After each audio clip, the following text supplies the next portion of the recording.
We've got across the city almost 600 signalized intersections, including around 100 downtown. We've got what we call a traffic signal optimization program going on. We get funding every other year in a capital improvement program specifically dedicated to that. And our goal is to provide more efficiency in travel. What we really want to do is decrease travel time, decrease the number of stops, and create more efficient travel for everybody on our major corridors, right, where all the traffic signals are. So we've got a project that's getting ready to start on Douglas. The downtown area has mostly older traffic signal equipment. Right now downtown there's no push buttons for pedestrian at most of the intersections. So they're all set on a fixed time, right?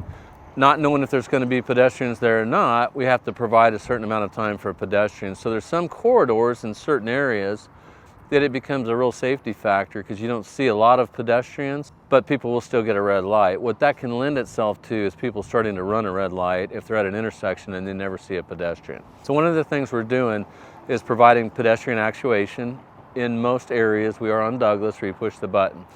That plays into the whole timing factor and the coordination and communication between signals that it know if there's a pedestrian there. Otherwise, the signal effectively will stay green on the primary corridor. But you got to keep in mind too, as you get downtown on Douglas, we've got a lot of traffic on Market, especially in the mornings. We've got a lot of traffic on Broadway at all times of the day. We want to do better with progression and keep people going and getting more green lights. It's a real challenge to do that in multiple directions at the same time, right? Something has to give. So we've done a complete analysis of all the downtown intersections, looking at traffic patterns over time.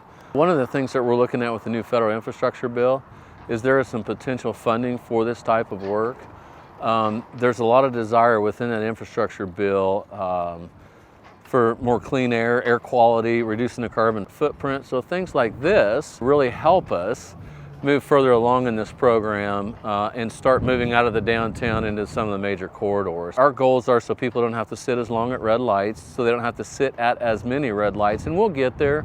It's just going to take a little bit of time. We expect to have the Douglas signal work, the Douglas corridor work completed by this summer, so people should see a pretty big difference. For the size of our city, travel times are relatively minimal. All things considered, you can get across town generally in 20 minutes from one side of town to the other. But we want to do better, and we know we can do better. So that's the goal with this program. And we'll just keep pushing forward from there.